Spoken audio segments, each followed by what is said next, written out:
Today we're going to do lesson plan 17, grade 2, term 2, and the topic is numbers 0 to 50. It also links to the worksheet 41 and 42 in the DBE book.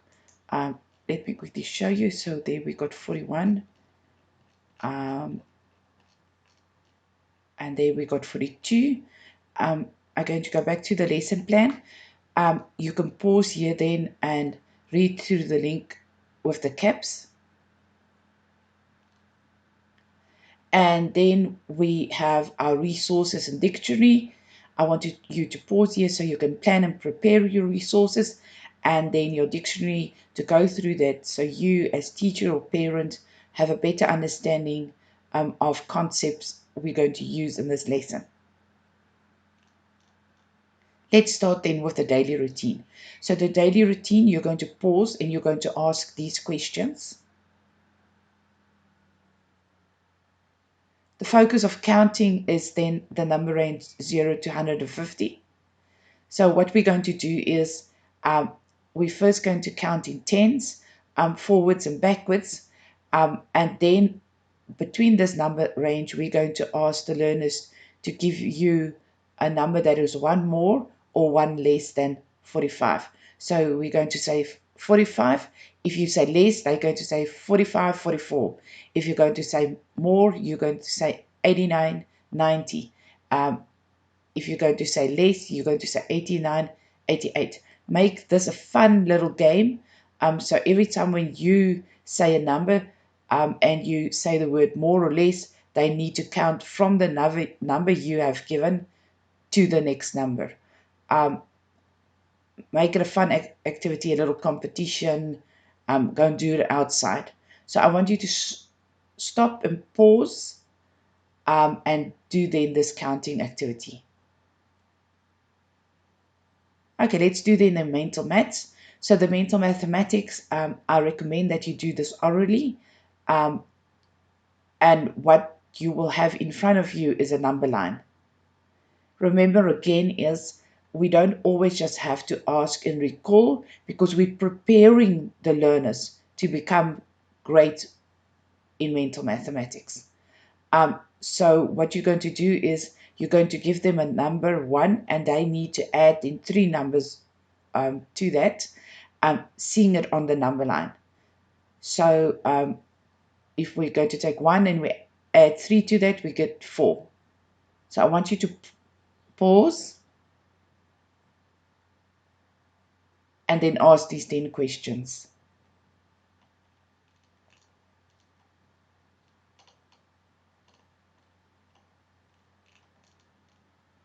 Welcome back.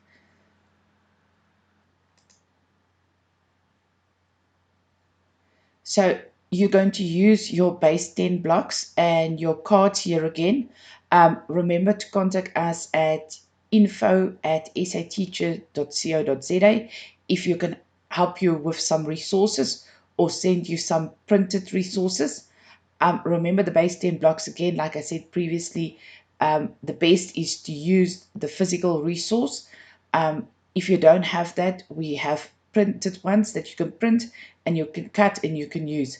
Otherwise, you just point to the screen for the learner. So we're going to use some place value cards and then we're going to use the base 10 blocks.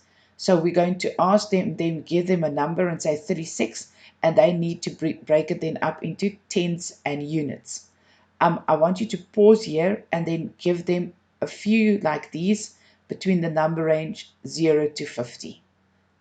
So it's time to pause and to do this activity.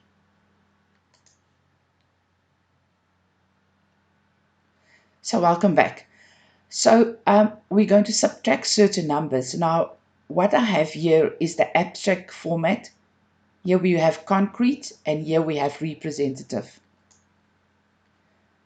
Now, coming to this is a lot of parents will say that these are new methods and it's difficult and maybe it's longer. There's easier ways just to write it underneath each other. Remember, the techniques that we're using here are very important. These techniques later leads to, for instance, like algebraic thinking in grade 8. it helps us to understand the decimal system. So yes, the methods might differ from what we used to, but there's a reason behind it. So, and what we do is we try to link our mathematics system to a world mathematics system. Um, Previously, our focus was a lot on arithmetic, so it's just number work, where our system goes now far beyond arithmetic. Um, so then what happens, this is what um, the curriculum tells us or guides us what to do. But then when we look at international models recommend that we do concrete, representative, abstract. So we call it the CRA. And that's why I show you these three columns. Um, so this is to understand what learners doing here, and here as well to understand the place value system.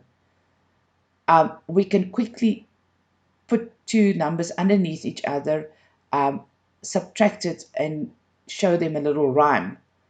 Um, but they don't always understand that that 4 stands for 40 and the 2 for 20. So the value of those numbers, um, they don't get when they subtract underneath each other. So let's quickly start with this one then. So what we have is we have 47 minus 26. So we got 47 here, 47 here. We're going to minus 26. So what we're going to do is we're going to break the 47 into 40 plus 7 minus 20 plus 6. And then what we're going to do is we're going to say 40 minus 20. So we show it with our blocks. 40 minus 20 will give us 20. 40 take away or minus 20 will give me 20. And then what we're going to do is we're going to minus the units. 7 minus 6. So we're going to say 7 minus 6 gives us 1. And 7 minus 6 gives us 1. So here we write then the answer in the abstract form. Here we represent it with our base 10 blocks, and here with our float or place value cards. I want you to pause here and quickly go through this example with your child.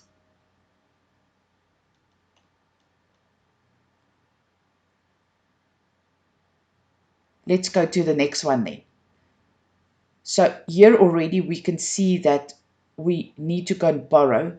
And what happens is we first need to show the child that when we minus, we always need to have the bigger number first. But you can't just change the numbers. So what are we going to do? So we got 42 minus 26. So we're going to do, firstly, what we're going to do is you can go back to that level step again and say 40. So we can say 40 plus 2 minus 20 plus 6. Um, let me quickly write in there. So we can say 40 plus 2 minus 20 plus 6. But now we can say 40 minus 20, that's fine. But when we come here, what about the 2 minus 6? So what I need to do is I need to go and borrow a 10 from that 40. So now what I get is I got 30, and this becomes then a 12. So while we're doing this, we can pack it out with our cards and demonstrate it, or our base 10 blocks and our cards. Then we're going to say minus 20 plus 6. Now we can continue. So we're going to say 30 minus 20 equals 10. 12 minus 6 equals 6. And then that 10 plus 6 equals 16. Remember, practice makes perfect. So I want you to pause and do this activity.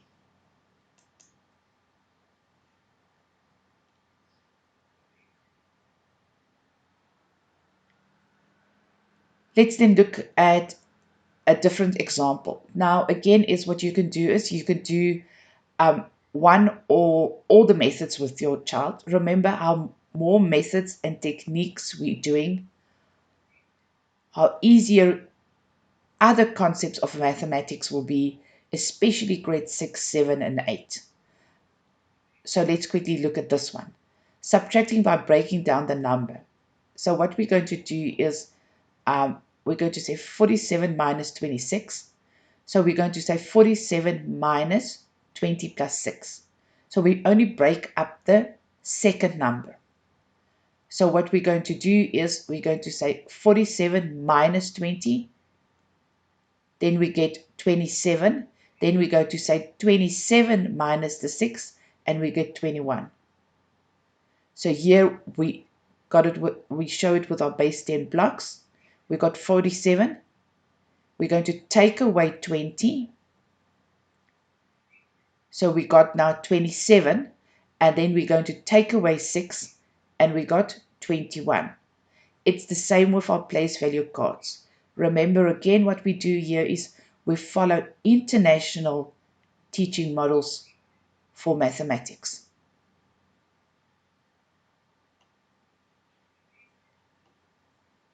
Okay, let's then look at the next example. Sorry, let me quickly go back. I want you to pause and then do this example with your learners. Time to pause. Okay, welcome back. So here we go to have 42 minus 26.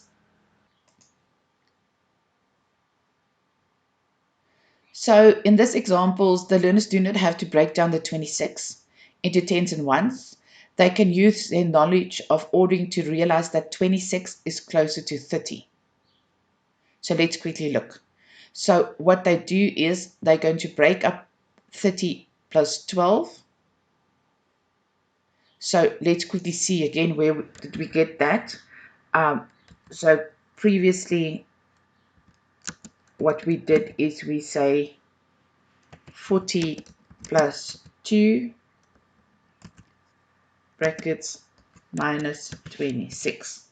So now again what we need to do here is that we look at that unit and that unit, so we can't say 2 minus 6.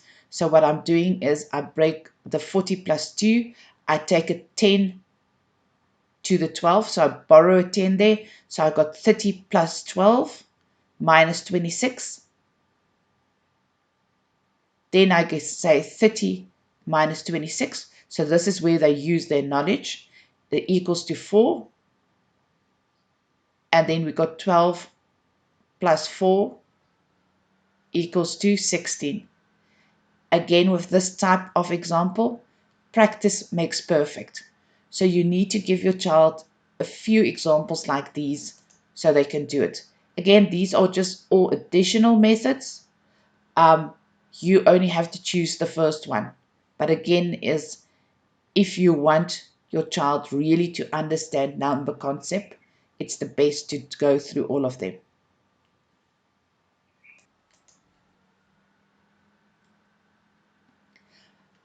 I always say sometimes we should just give the learners the number sentence and ask them how will they calculate it. And very interesting how they will come up with certain answers. So this method is a lot of times it goes later into a mental mathematics type of calculation because they think,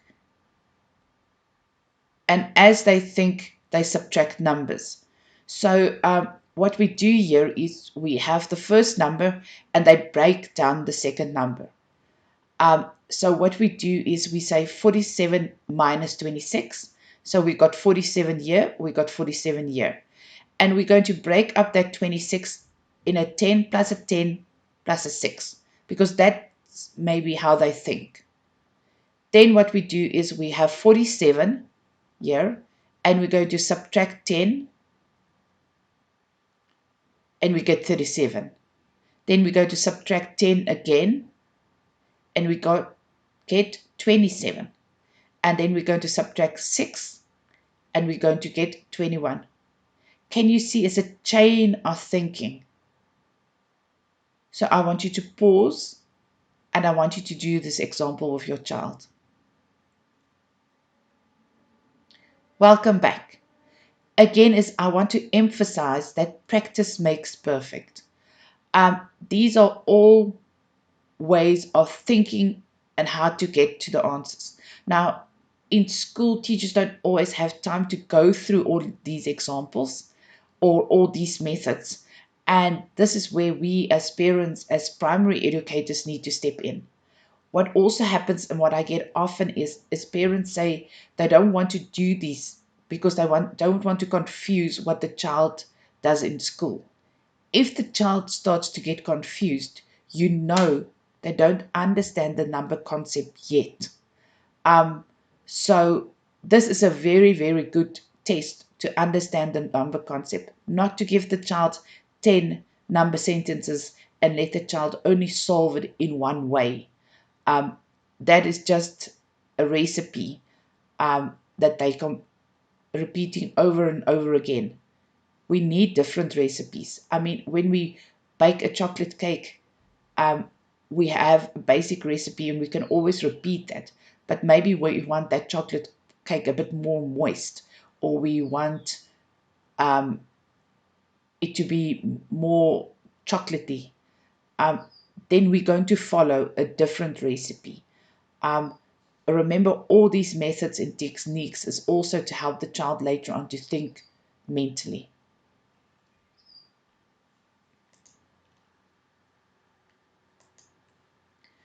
Okay, so what I'm going to do here is I just quickly going to revise then the different levels, the concrete, representative, abstract. What we have here is you can pause here and you can do these activities again on the concrete level and then on the representative level, just as an exercise, a practical exercise again. After we done the introduction, here again is you can now where we use a problem solving, a word problem. So read the problem to the child, let them pack it out, and the same time let them pack out the place value cards, the flawed cards on the right hand side. Pause here, go through it step by step, and help your child to understand mathematics.